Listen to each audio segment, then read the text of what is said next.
Morning! As you saw, we stayed at a TA last night. We were gonna stay at a Love's. It was packed and it had spaces marked off that you couldn't park there for more than an hour. So we just hopped on over to a TA and spent the night there. Worked out great. Got to use the restroom this morning, freshen up and all that good stuff. We are on a road trip. We are going somewhere where there will be sun and sand and water, and you're just going to have to stay tuned and see where we end up. Honey, what? I think there's a building blocking the road. Might be a little obstruction there. This big old building that's blocking the road is a United States Post Office. And it is literally and intentionally built in the middle of the road. The reason being that it is built in the middle of the road is because it is the post office for both Texas and Arkansas and Texarkana. The state line literally runs down the middle of this building. So half of it belongs to Texas and half of it belongs to Arkansas. And an interesting fact that I pulled up is that this is the only, supposedly, government building that is built on a state line and shares two different states. If you know of a different one or another one, hey, let us know, because it might be something we want to stop and visit at some point. But I think it's kind of cool. So they made a roundabout so that you could get around and go down the street. There's the state line. It literally, lines up with the yellow lines of the street.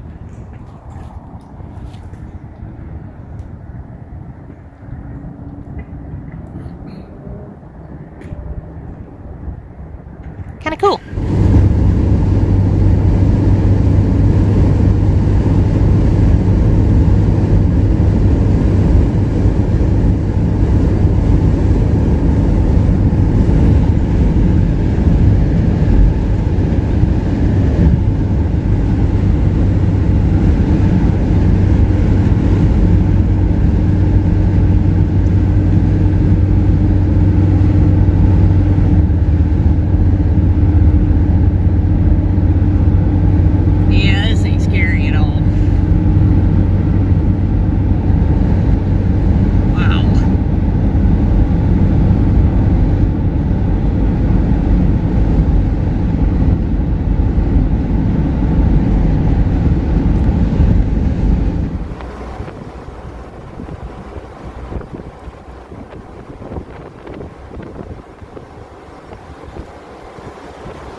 Windy out here. Yummy, yummy, yummy. Pasta, cheesy pasta with chicken and Parmesan cookies. And can't beat the setting, right?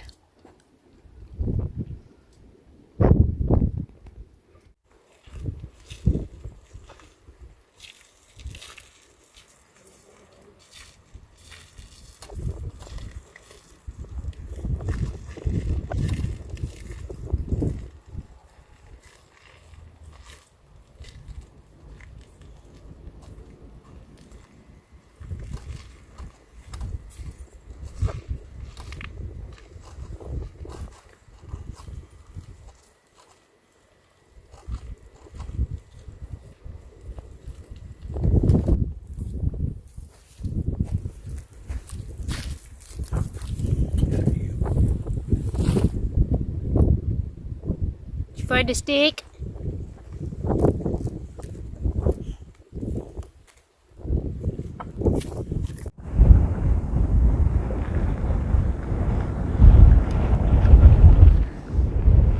We're on the beach, as you can see. We are on Rutherford Beach in Louisiana. We're about 20 minutes or so from Creole, Louisiana. I think we're in the Cameron Parish, I believe.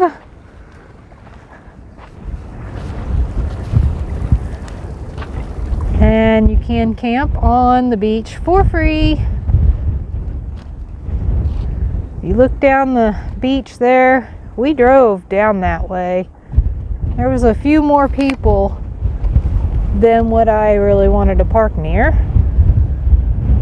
But you can see there's even like a big old Class A and a big old fifth wheel that's parked out on this beach camping.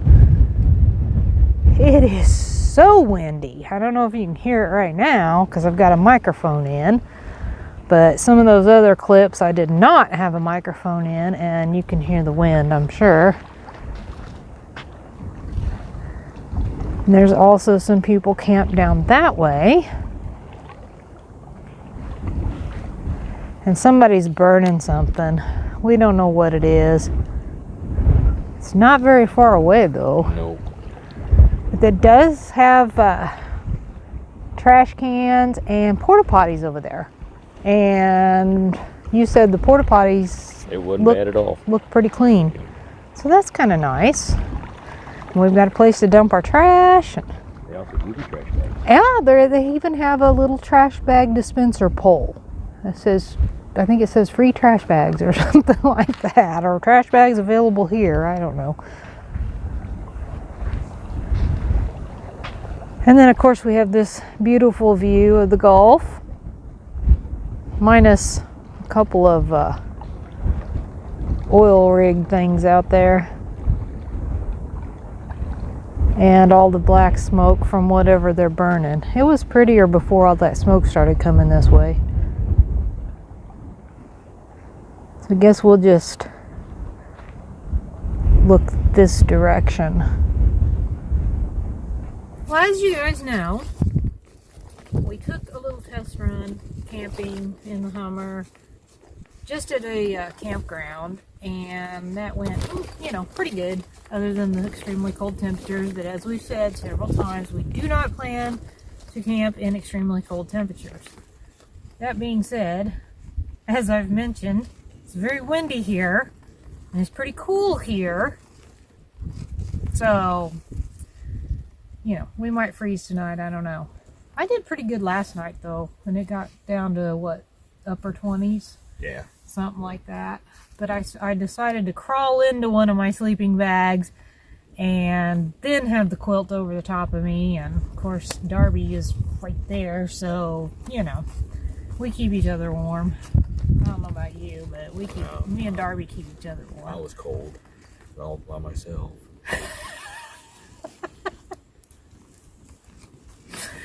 So we just got here, and we're supposed to be here for a couple of days, 2 nights, 2 nights. 2 nights, yeah.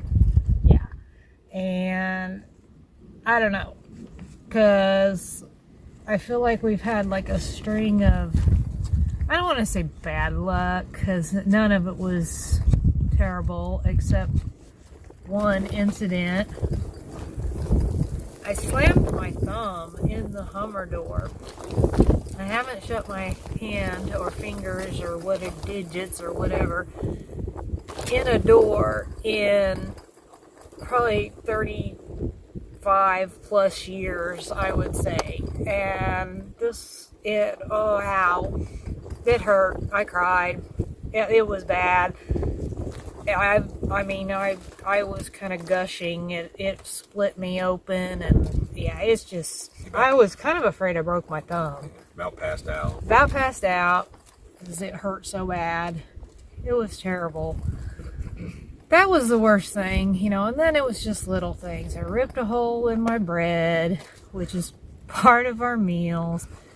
You know, we have this thing about being tightwads and not wanting to spend a lot of money on certain things. So we bought a can opener from Dollar Tree. Don't do that. I'm just saying. That was... Needless to say, it didn't work. No, at all. Well, a little bit. Yeah, I had to... every time you went to turn, the can just fall off. You couldn't get it to lock on. So I actually had to just clamp it and break the can all the way around. Then take a pocket knife and bend it up. Yeah. So. And unfortunately, several of the meals that we planned either have canned food or bread. So a hole in my bread, and it's drying out. I taped it with, what is that? The first aid tape. Yeah, the first aid, the gauze tapes. So the bread is not injured now. Yeah, I fixed the bread like Jesse fixed my thumb. And what else? Oh, we sprung a leak in our water jug. Don't buy those. Go grab that so they can see this. Because I've seen these for sale on Amazon. We got ours at Cabela's. And I'm not saying anything bad about Cabela's. I don't even remember what brand this is. But as you can see... And then when you tilt it this way... It leaks out the front thing. The little nozzle deal. Yeah, so... Luckily, Jesse usually always has 2-liter bottles of his Sprite Zero, because he'll just refill his little 20-ounce bottle. So we took one of those empty Sprite bottles and rinsed it out and took the majority, or what we could, of the water out of that. And now that's just sitting there leaking on the front of the Hummer. Yeah, so we'll have to figure out something different. I may have to invest in one of those, I don't know what what are those called? X something or something X, Moto X? Oh. You know what I'm talking about? They kind of look like jerry cans, but they're for water. Yeah. Then but they're like 50, I think, some dollars. But I'm kind of tired of spending the money on the cheap stuff, and it's not working. Plus, if I'm dying of thirst, that $50. Yeah. Luckily, when I was packing the Hummer up, I thought to myself, I don't know if this is going to be enough water. Surely I can squeeze in a gallon of water. So I did, and so we have 1 whole gallon of water. So and I bought little single bottles of water too. So I think we'll be okay on the water. It's just frustrating because it was just like one thing after another. It felt like. And guess what? It's our anniversary weekend. Yeah. So, 28 years of things going wrong. Yeah. 28 years of mistakes. No. But anybody who's wondering, Darby has actually done really well. We got here and she ate her food, and she's drank water, and I'll have to show you the little water bowl that I got her, because it works pretty nicely. I think he's gonna grab it, and we can leave water in it while we're driving, and I like that. Now don't mind all the water that's all over it. That's from her drinking and slobbering everywhere. But it just has this hole, and this lid, it's a little more full than what I had it while we were driving, but it didn't spill out anywhere. It didn't tip over, and he was driving. It didn't tip over. It didn't splash out. The only reason it's wet is because she's a messy drinker. But yeah, that's worked really well, and I got that on Amazon. It's just called a no-spill dog bowl. So if anybody's interested in something like that. But Darby gets a little anxious while we're driving, and then she starts panting a lot, and then like when we get to our destination, she drinks a ton. So I'm like, and I actually did hear her drinking out of it on the way down here, so that's pretty nice. So I'm pretty pleased that she is using it. So that should work out nicely for her, and may have actually comforted her, I think, a little bit, that she could have some water on the way here, and that made her go ahead and eat her food when we got here. As for staying here for 2-3 days, I don't know. I don't know if I'm gonna. We're gonna see how it goes. I mean, it's really pretty. And, you know, I kind of wanted to spend the anniversary on the beach. But this wind is, it's Maybe horrible. we ought to just spend an anniversary in a hotel. Yeah, okay, tightwad. Hey, I seen some cheap ones, like $29.99. Okay, turning you off now. Well, we don't know if that is a controlled burn, but there is a fire truck right up the road there. It's been burning for hours. Wow.